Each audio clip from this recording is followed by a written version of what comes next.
The air at the Henderson County Implement Auction tasted of rust, stale coffee, and desperation. It was the summer of '76, a time when farmers felt like kings. Corn prices were high, the Russians were buying grain by the boatload, and the banks were practically giving money away. You could feel the confidence in the swagger of the men bidding, the easy way they threw around thousands of dollars on new-smelling iron. I stood near the back, my hands shoved deep in the pockets of my worn denim overalls, feeling like a ghost from another era. My name is Silas Miller. My family had worked the same 320 acres of black Iowa soil since before the Civil War. I was running it now, same as my father and his father before him, but I was doing it with their equipment. My main tractor was a 1968 John Deere 4020, the side console model, a good machine with a synchro-range transmission that I knew like the back of my hand. For lighter work, I still used Dad's 1951 Farm All M, its engine popping a steady, reliable rhythm. They were paid for, every nut, every bolt. That meant something to me. It meant I was a fool to most everyone else. The auctioneer's patter was a hypnotic drone, selling off the assets of a man who'd gotten in too deep, too fast. A shiny new International Harvester, 1066, with less than 500 hours on the tach, went for a price that made my throat dry. Richard Peterson got it. Of course he did. Rich was everything I wasn't. Young, loud, and leveraged to the eyeballs.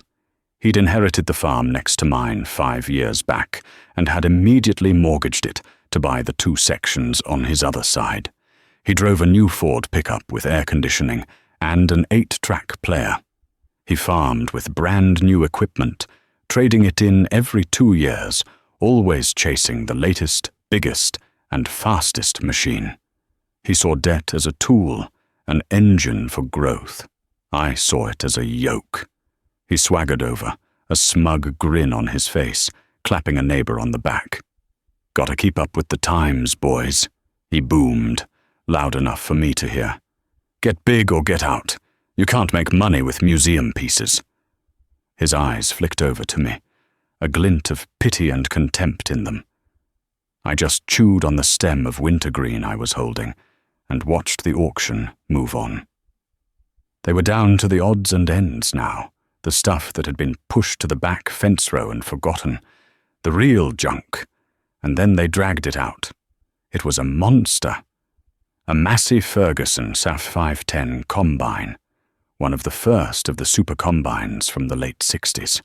It was a beast of a machine, with a wide 18-foot grain head and a big Perkins diesel engine. But this one was a wreck. It had been sitting in a grove of trees for years. The huge tires were cracked and flat, sinking into the earth. A thick coat of faded red paint was peeling away to reveal a universe of orange rust. Birds had nested in the engine compartment. The auctioneer's assistant slapped a magnetic sign on its side. "For scrap, as is." A ripple of laughter went through the crowd. "What was old man Henderson thinking with that thing?" someone muttered. "Thing probably seized up the first week he had it," another voice chimed in. Rich Peterson laughed the loudest. "Hell, you'd spend more on diesel just dragging that thing to the scrap yard than you'd get for it."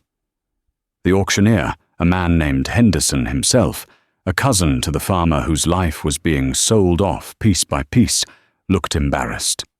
All right, let's get this over with. What am I bid for this agricultural relic? Let's start it at the scrap price. Who'll give me $500? $500 for the whole pile." Silence. The only sound was the wind whistling through the empty grain tank of the dead machine. But I wasn't laughing. I was looking. I walked closer, ignoring the snickers from the crowd. I saw past the rust. I saw the frame was straight. The final drives weren't cracked. The sheet metal was dented, but not rusted through in the important places. I climbed the ladder, my boots crunching on shed paint flakes. I peered into the engine bay. It was a mess of nests and dirt dauber hives, but the block itself, a big inline-six Perkins, looked intact. No visible cracks. I knew that engine. It was a good one, a torque monster. Simple to work on. I climbed down and kicked one of the tires.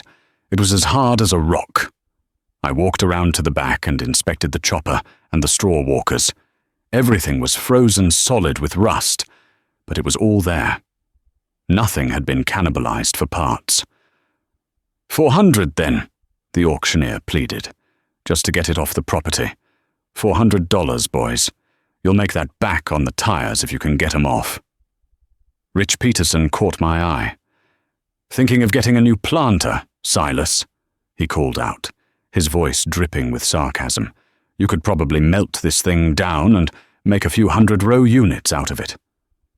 His buddies howled with laughter. I felt a slow burn in my gut. It wasn't anger. Not really. It was something else. A stubbornness my father had beaten into me with hard work and long hours. A refusal to be told what something was worth by a man who'd never had grease under his fingernails. I looked at the auctioneer. I cleared my throat. $200, I said. My voice sounded quiet, but it cut through the laughter like a sickle. The whole crowd turned to look at me. The silence was absolute. Rich Peterson's jaw hung open for a second before snapping shut into a smirk. The auctioneer blinked. I have a bid of $200 from Silas Miller. $200. Do I hear $250? $225? He looked around, his eyes begging. No one moved. They were all staring at me. The crazy man buying the boat anchor. "Sold!" the auctioneer finally barked, slamming his gavel down on his palm. "To Silas Miller for $200. Lord help you, son." As the crowd started to disperse, shaking their heads and muttering, Rich walked over to me. He stood there for a moment, just looking from me to the mountain of scrap iron I'd just bought. "You finally lost it, Miller," he said, not with malice, but with a kind of final, pitying judgment. "My new 1066 will pay for itself in one season. You'll spend a whole season just trying to get that thing to move. And for what? To save a few bucks? You're living in the past, and the past don't pay the bills."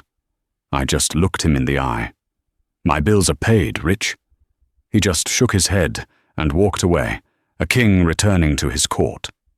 I was left alone with my prize, the setting sun glinting off its rusted flanks. It looked impossible, a monument to failure.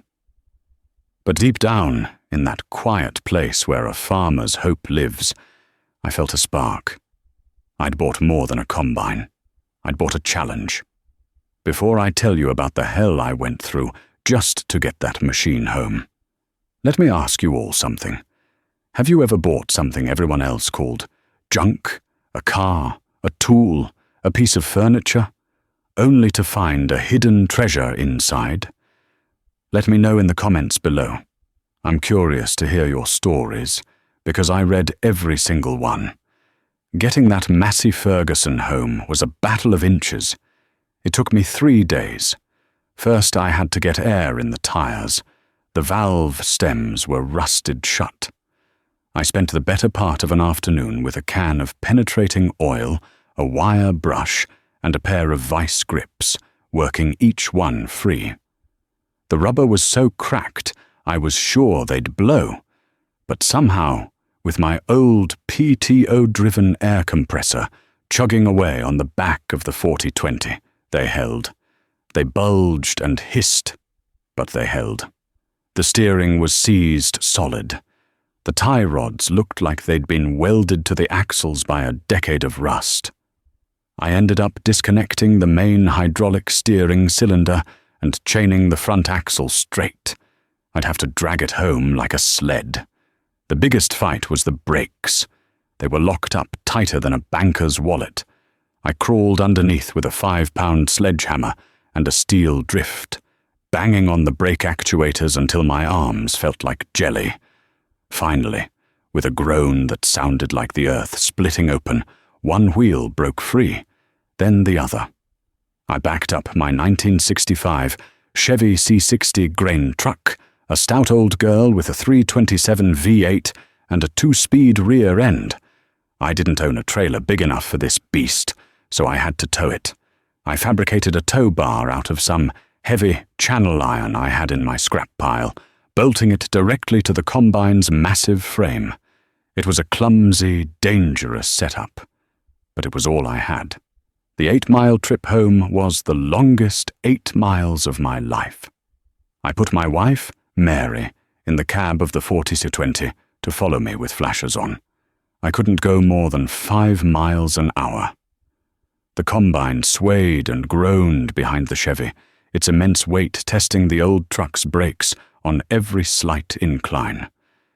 Every farm I passed, men stopped what they were doing and just stared. I could feel their eyes on my back. I saw Rich Peterson drive by in his shiny pickup. He didn't even wave. He just slowed, shook his head with that same pitying smirk, and sped off, leaving me in his dust. When I finally pulled into my own lane, the sun was setting. I was covered in grease, sweat, and rust. I'd never been so exhausted. Mary came over and handed me a glass of iced tea. She looked at the colossal wreck parked next to my barn. "Silas," she said, her voice gentle but laced with worry. "Are you sure about this?" "I think so," I said, taking a long drink. "I think there's a good machine in there somewhere." "The ladies at the church auxiliary meeting were talking," she said, looking down at her hands. They said you were being foolish, that you were letting your pride get in the way of good sense."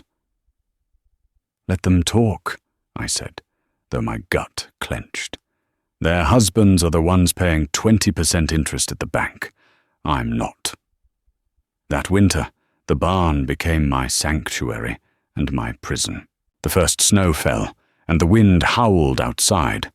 But inside, under the bare bulb hanging from a rafter, I began the real work.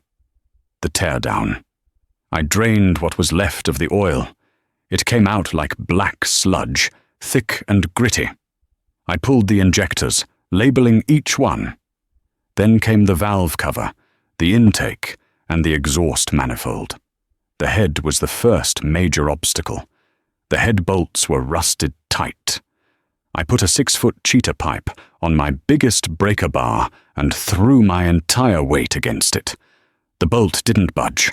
I soaked it in penetrating oil for 2 days.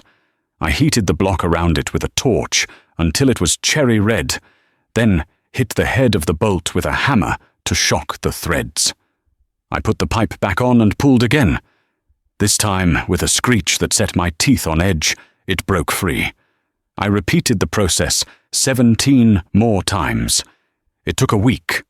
When I finally hoisted the cylinder head off with my chain fall, I saw the true extent of the problem. Just as I'd suspected.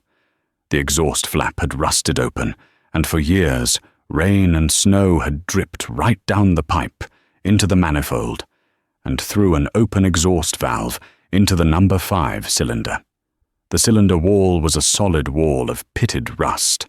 The piston was fused to it, a solid chunk of oxidized iron. The other 5 cylinders were perfect, coated in a protective layer of old oil. It was just this one. The gossip at the co-op was relentless. "Heard Silas is trying to unseize that old Massey," one farmer would say to another, while we waited to fill our propane tanks. "More money than sense, that one. He could have bought a decent used Gleaner for what he'll spend on parts." I ignored them. I drove to a salvage yard 3 counties over and found another Perkins block from a burned-out industrial generator. I paid the man cash and hauled it home. I didn't need the whole block, just the piston and sleeve from it.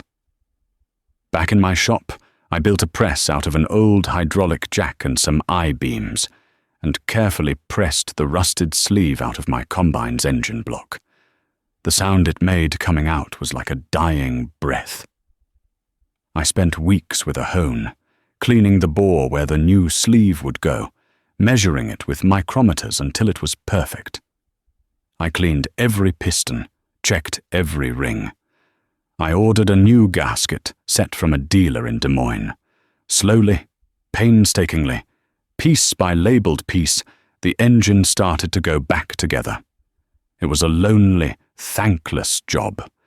While other farmers were in town buying new seed drills on credit, I was in my cold barn, covered in grease, trying to breathe life back into a dead thing.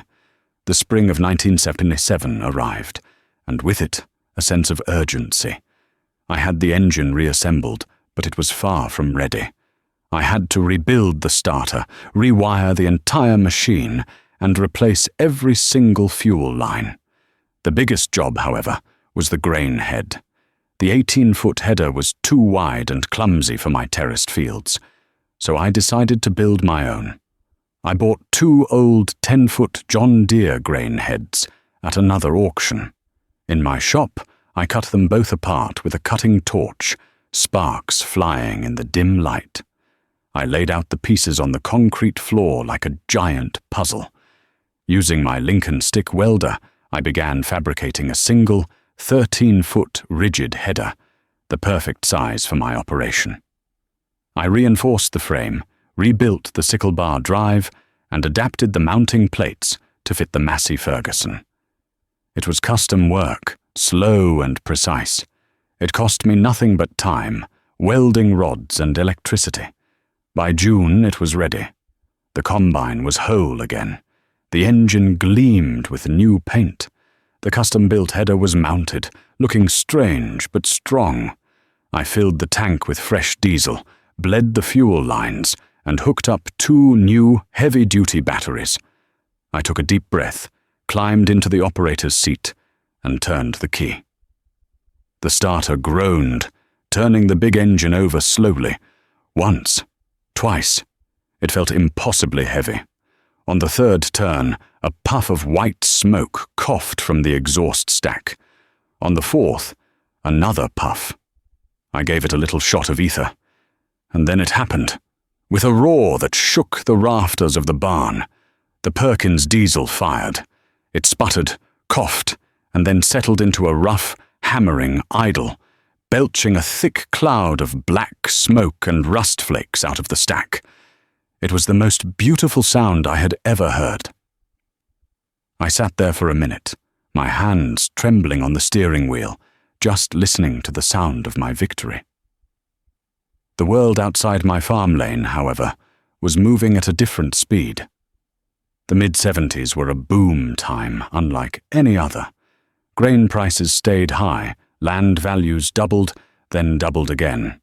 The Secretary of Agriculture, Earl Boots, was on the radio telling farmers to plant fence row to fence row.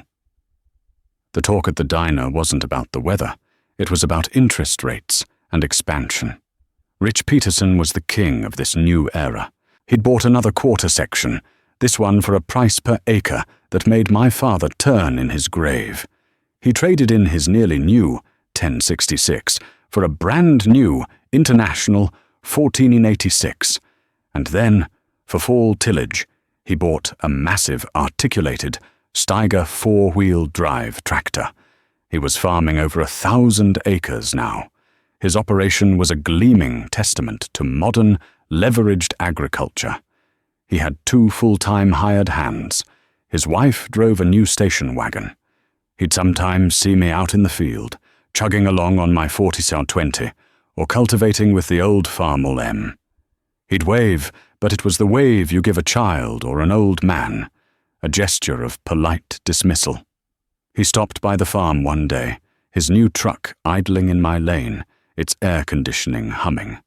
I was welding a crack on my old disc. "Still playing with that old junk, I see," he said, nodding toward my barn where the Massey sat. "You know, Silas, I just locked in a price for my corn this fall that's going to pay the note on my new Steiger. In 1 year, you've got to think bigger, man. This penny-pinching stuff is going to leave you in the dust." "I'm doing all right, Rich," I said, flipping up my welding mask.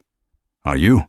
he asked, his voice laced with genuine-sounding concern that was more insulting than any mockery. "You're farming the same 320 acres your granddaddy farmed. I'll clear more profit this year than this whole farm is worth. There's a new world out here, and you're still living by the old rules." That fall, I put the Massey Ferguson 510 to the test. The old Perkins engine ran like a top. The custom-built header worked flawlessly, chewing through my corn and beans. It was slow, it was loud. The cab was just a sun-bleached canopy, and by the end of the day, I was covered in a thick layer of dust and chaff. I'd watch Rich's brand-new International Harvester combine, a 1460 axial flow, glide across his fields a half-mile away, its enclosed cab a clean bubble, its big engine just a whisper on the wind. He could harvest in a day what took me 3. But at the end of the season, my bins were full. I sold my grain at the peak of the market. After I paid my property taxes and my input costs for seed and fertilizer, the rest of the money was mine. I put it in the bank. There were no payments to the bank, no notes due at the implement dealer. My ledger was a simple column of black ink. People saw me as a failure, a stubborn fool clinging to the past while progress and prosperity passed him by. They saw Rich Peterson as the model of success, the future of farming. He was featured in the county newspaper, standing in front of his fleet of new red machinery. He was the man everyone wanted to be. But I was starting to hear things, whispers on the radio late at night after the farm report. A man named Paul Volcker was now the chairman of the Federal Reserve. He was talking about inflation, about cooling down the economy. The news anchors talked about interest rates, but it was just noise to most folks. The price of corn was high, and the land was rich. What was there to worry about? One afternoon in late '79, I was at the bank in town, depositing my crop check.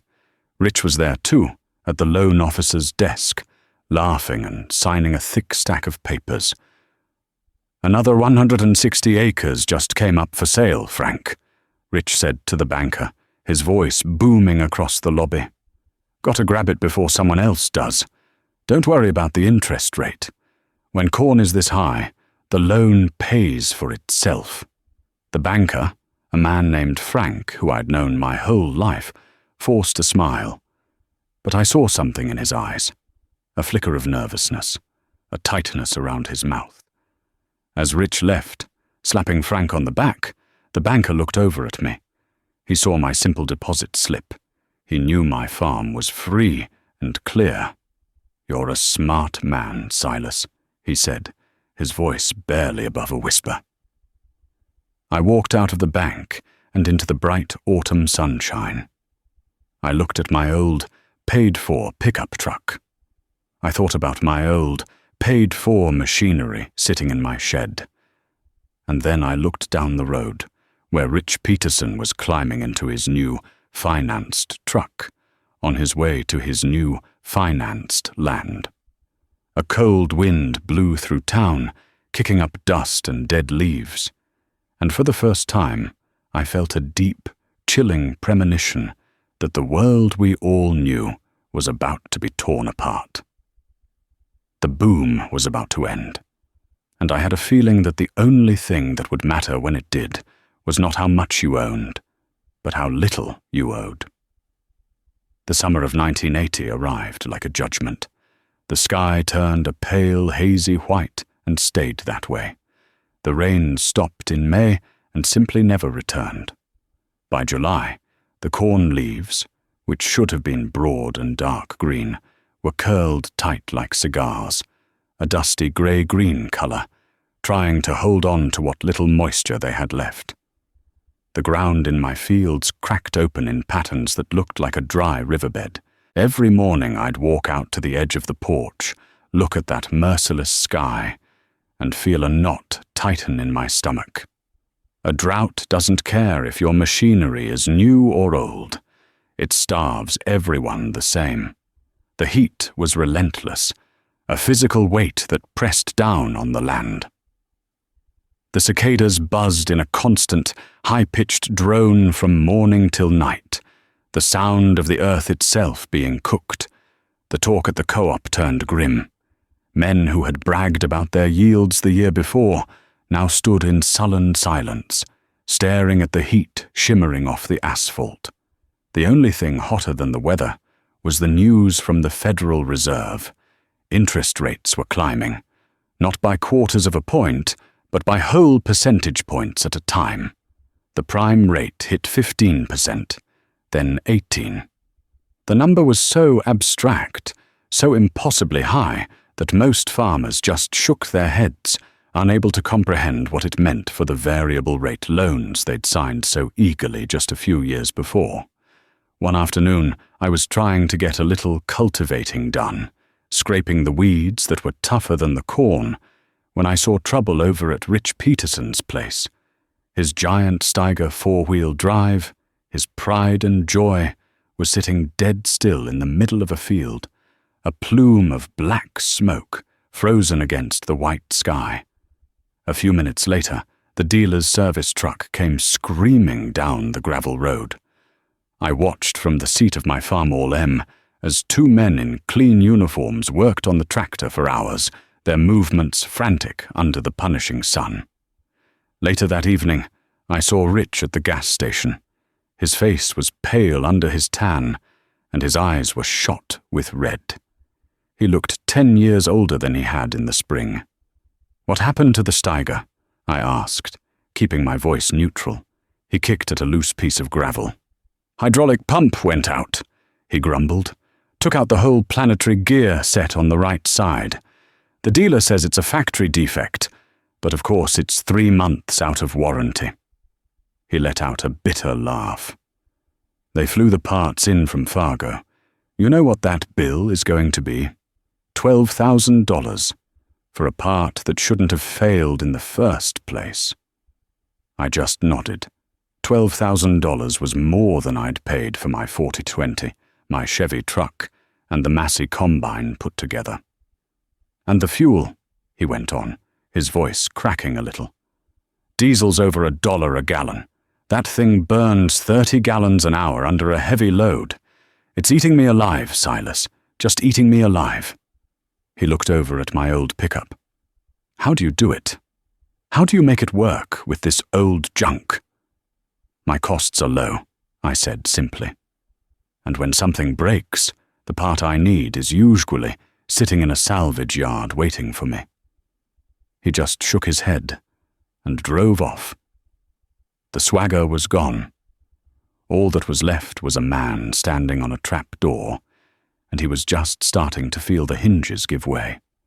The first real crack in his empire appeared that fall. The harvest was a disaster for everyone. My yields were cut in half, but because I had no debt, it was a bad year. Not a fatal one. For Rich, it was catastrophic. His massive operation was built on the assumption of bumper crops and high prices. He got neither. The grain embargo Carter had put on the Soviets had cratered the market. Corn that was supposed to be $4 a bushel was struggling to fetch $2.50. He had huge payments to make, fueled by 20% interest, and only half a crop to sell at a collapsed price. The math was brutal and inescapable. I saw him at the elevator one day, arguing with the manager. His face was flushed with anger and desperation. He was trying to get them to advance him more money against his stored grain. But they wouldn't do it. The bank held the lien on his crop, and they weren't releasing a dime. He saw me watching and stormed out, slamming the door behind him. The man who had once seemed larger than life now looked small and trapped. The shiny new equipment that had been his symbol of success was now a fleet of iron anchors, pulling him under. He had gotten big, just like he'd said, but he had forgotten the other half of the equation. He was about to get out. The winter of 1981 was a quiet, desperate time. The price of land, which had seemed unstoppable in its climb, suddenly stalled. Then it began to fall. Farms that had been in families for 100 years went on the auction block. The newspaper was filled with notices of foreclosure sales. It was a plague, silent and invisible, sweeping across the heartland. It didn't come with thunder and lightning, but with certified letters from the bank and grim-faced men from the sheriff's office. The final blow for Rich Peterson came in the spring. The bank, the same one where Frank had nervously wished me well, called all his notes due. They had carried him through the winter, hoping for a turnaround, but with interest rates still sky-high and commodity prices in the basement, they pulled the plug. The auction was set for a Saturday in April. The day was cold and grey, a raw wind whipping across the yard. It felt like a funeral. The crowd was a mirror image of the one I'd stood in 5 years earlier. The faces were the same, but the confidence was gone, replaced by fear and a grim sense of morbid curiosity. They were there to see the king fall, and maybe to wonder who would be next. Rich's equipment was lined up in perfect gleaming rows, just as it always was. The big 1486 tractor, the Steiger, the 1460 axial flow combine. They looked powerful and invincible, but everyone there knew they were monuments to a broken dream. The auctioneer's voice lacked its usual energy. He wasn't selling opportunity anymore. He was liquidating a failure. The bidding was sparse and low. A tractor that had cost Rich $80,000 2 years earlier sold for $30,000. The market was flooded with used equipment from other farm failures. Nobody had the cash or the credit to buy. I watched Rich standing by his house, his wife's arm linked through his. He was a hollowed-out version of the man I knew, his face a mask of disbelief. He was watching his entire world, everything he had worked for and borrowed for, being sold for pennies on the dollar. The crowd thinned as the big-ticket items were sold off. I stayed. I watched them sell his tools, his welder, his air compressor. These were the things a man used to build his life, and they were being scattered to the winds. Mary stood beside me, her hand on my arm. She knew what I was thinking. Finally, the auctioneer moved to the land itself. They started with the parcels Rich had bought last, the expensive ground he had leveraged everything to acquire. They sold for less than half of what he had paid. Then they came to the last piece, the original 160 acres his father had left him, the home place. "All right, folks," the auctioneer said, his voice tired. "This is the last parcel, the home quarter, with house and buildings." Rich's wife buried her face in his shoulder. This was the final cut. The auctioneer started the bidding. It was slow. A few neighbors made half-hearted offers. An investor from the city, a man in a clean suit, started bidding against them. He was a vulture, there to pick the bones clean. I saw the look on the faces of my neighbors. They hated him, but they were powerless. Their own finances were too precarious to get into a bidding war. The price crept up, but it was still a bargain. The city man made a bid, and the auctioneer looked around. "Do I hear another?" he called. Silence. "Going once, going twice." I looked at Rich. His head was down. He had lost everything. The man who had mocked my museum pieces and my old-fashioned ways was being erased from the land. There was no triumph in it. It was just a tragedy. I took a breath. "I'll bid," I said. My voice was steady. Every head turned toward me. The man in the suit looked annoyed. The auctioneer's eyes widened. I entered the bidding. The city man would bid, and I would raise him. We went back and forth, the numbers climbing. I wasn't thinking about the price per acre. I was thinking about the look on Rich's face. I knew my finances to the penny. I knew what I could afford without borrowing a single dollar. Finally, The investor shook his head and waved his hand in disgust. He was out. "Sold!" the auctioneer cried, pointing his gavel at me. "To Silas Miller." A quiet murmur went through the crowd. I had just bought my biggest rival's home. I didn't survive those years because I was smarter than anyone else. I survived because I was scared. My father had lived through the 30s, and he had branded the fear of debt into my soul.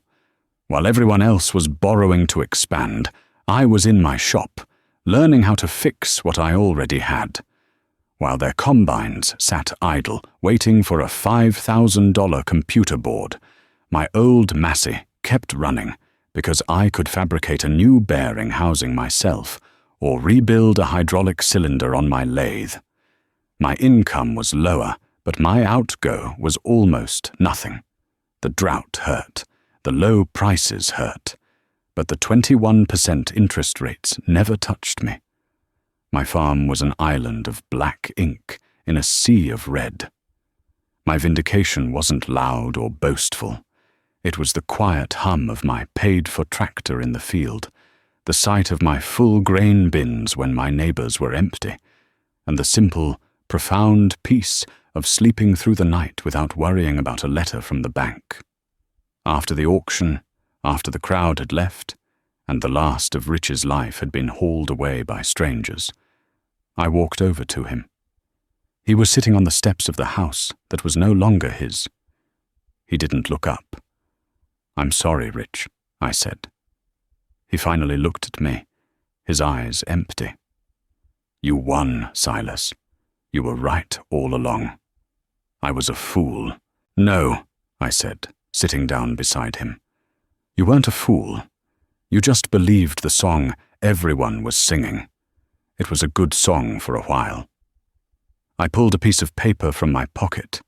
It was a lease agreement I'd had Mary type up that morning. "I need someone to farm this place for me," I said, handing it to him. "I'm getting too old to handle another 160 acres by myself. I'll rent it to you for $1 a year. You and your family can stay in the house." He stared at the paper, then at me. For the first time that day, I saw a flicker of light in his eyes. He tried to speak, but the words wouldn't come. He just nodded, a tear tracing a path through the dust on his cheek. "And your tools," I added. "I bought your welder and your good socket set. They're in the back of my truck. They're just on loan. You come get them when you need them." That act changed everything, not just for Rich, but for me. The talk in the community shifted. They had seen me as a stubborn throwback, a relic. Now they started to see me as wise. They had watched the man who got big get out, and they had watched the man who stayed small endure. They saw me offer a hand to my fallen rival, not to gloat, but to help. The story of that day spread through the county. It wasn't about land or money anymore. It was about character. The years that followed were lean, but they were good. The farm economy slowly healed. Rich became my best tenant and, eventually, my best friend. He worked the land with a new kind of humility and care. He started a small engine repair business out of the old shed, using the tools I had loaned him. He never did buy them back. He didn't have to. We understood each other without words. I never got any bigger. I kept farming my original 320 acres and left the home place to Rich. I kept my old equipment running. The John Deere 4020 eventually turned over 10,000 hours on the tachometer, and I rebuilt the engine myself in the winter of '88. The Farmel M still did the light work, its engine popping that same steady rhythm. And the old Massey Ferguson 510. It became a local legend. Every fall, I'd fire up that Perkins diesel, and its roar would echo across the valley. It wasn't the fastest or the prettiest combine in the county, but it was the most respected. It was a symbol of survival, a big, ugly, rust-streaked testament to the idea that true wealth wasn't about shine and chrome, but about endurance and freedom. My son, David, grew up in the shadow of that machine. He learned to drive on the 40/20. He learned to weld in my shop. He learned the difference between an asset and a liability, not from a book, but from watching the lives of the men around him. One crisp autumn afternoon, years later, David was home from college. He was a young man then, studying agricultural business. We were standing by the Massey, getting it ready for the soybean harvest. I was showing him how to adjust the cylinder speed. "Dad," he said, wiping grease from his hands with a rag. We learned about the farm crisis in class. They talked about leverage, debt-to-asset ratios, cash flow. They made it all sound so complicated. I stopped what I was doing and looked at the old combine. Its red paint was almost completely gone, faded to a soft, mottled orange. It had dents and welds and patches all over it. It looked ancient and tired, but I knew it was strong. "It's not complicated, son," I said, putting my hand on the massive drive wheel. "Your grandfather taught me, and I'm teaching you.